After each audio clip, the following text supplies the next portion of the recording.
Ladies and gentlemen of YouTube, I must remind you that we here at Emperor ZNB Channel Incorporated Corp are very serious about Pokemon. Extremely serious. We only provide the highest quality in entertainment matches, battles from the highest tiers of Pokemon metagame. So, that in mind, we have an extremely competitive match today against one Superblah411, who is, of course, in a class of his own in the competitive scene, clearly. So, we lead off with some pretty standard leads. I lead with the Specs Haxorus, and he has the Scarf Smeargle. Unfortunately, I didn't see that coming, and he's going to spore me to sleep, which really does not put me in a very good footing, honestly. Specs Haxorus being one of the biggest threats in the current metagame today is unfortunately going to have its life cut short, as it does die to an Ice Beam from the incoming Specs Mew. Now, Specs Mew usually are pink. This one, unfortunately, is blue, so I was caught off guard. Usually, I think that Mews, which is scarfed, are blue.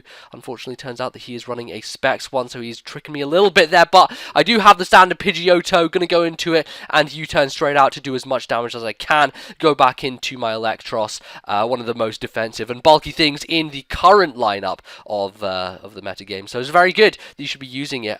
Unfortunately, Specs Mew really does pack a lot of power, and it also has dodge +7 apparently, because Zap Cannon's gonna like go to the side and fly off into a building and break that to the ground instead, because I can't hit it currently, and things are not looking great. Haxorus is dead, and Electros is dead, and I am not pleased in the bit. But I do still have, ladies and gentlemen, what is probably the #1 threat in any metagame ever in the universe of life, countered only by Macargo. This is Seeking, ladies and gentlemen. Seeking, fuck yeah, top of the chain, and I'm going to be able to do a hefty amount to his Smeargle on switching as he transforms into me. Takes the resisted hit, which is definitely great for him, but it's going to look like I'm going to come out on top here because I'm taking less damage than he is, and I should be able to finish him off on this turn after all the damage has been dealt. So, knowing that he's going to switch out and save his Smeargle for later because it is an invaluable asset to him as he goes into Kingdra, which also has apparently +7 dodge because Hydro Pump flies out the way and probably into some guy's face in the crowd there, because honestly, it wouldn't have taken that much from it anyway. But Seeking, this is why you don't underestimate it. Ladies and gentlemen, auto freeze on Ice Beam is pretty devastating, and Seeking having that ability auto freeze is gonna put it in great stead here, because not only is it able to freeze the Kingdra after it tries to set up, but it's going to crit it on the second turn, just not to waste time, not to fuck around, not to waste life or recoil, and, you know, to take his own life. Of course, Seeking also the first Pokemon ever to run dual abilities, so not only do I have Auto Freeze,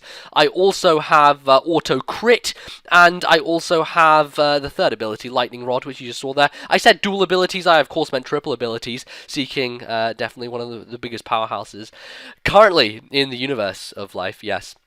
As such is. Anyway, in comes Smeargle. I almost choked on my own self there. Again, this is stupidness. But, Smeargle, Smeargle is a very difficult foe to take down. And as I am playing Nick, of course, Miss Hydro Pump Claws is in tow. Unfortunately, you know, I'm not going to be able to get the 5% Hydro Pump chance hit off, and I'm going to miss 2 in a row. Go into Smidgeotto, trying desperately to take this Smeargle on, to maybe wake up on this turn, but alas, it's not to be. He Destiny Bonds me, which is going to scare me out next turn because I don't want to wake myself up, kill the Smeargle, and end up losing one of my greatest assets on this team, Smidgeotto, of course. So I'm going to switch out and go into Coughing Smogoff, the mascot of thegreatsmogon.com.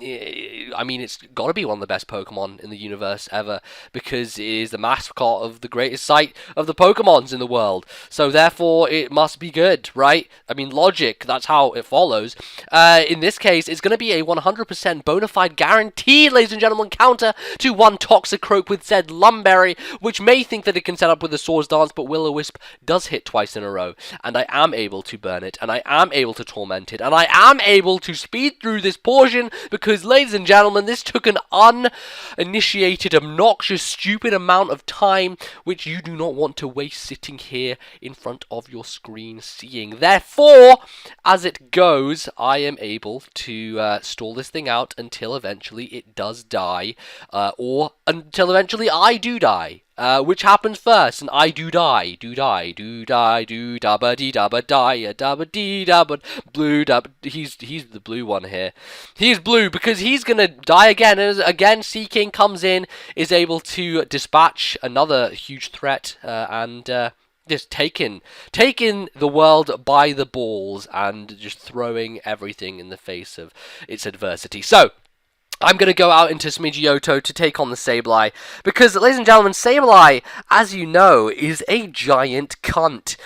What this means is that it has a syndrome which allows it to piss people off to the point of where they want to take out knives, stab them into their left ear sockets, and try and scrounge out a little bit of brain so that the process is less painful for them.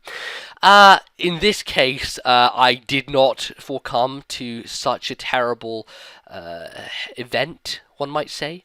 And thus I persevered. And persevered I did, attempting to throw hurricanes in his face, attempting to get confusion where I could, attempting to break the substitutes, and attempting to stop him from annoying me to hell. Unfortunately, Ghostface, as is aptly named, is going to just continue this barrage. It's not over yet. It's only halfway. I mean, if you think this is going to end sometime soon, you better go grab a tea or a coffee or some kind of popcorn or something. Not that popcorn would be very appropriate in this situation, because it's about as exciting as watching paint dry.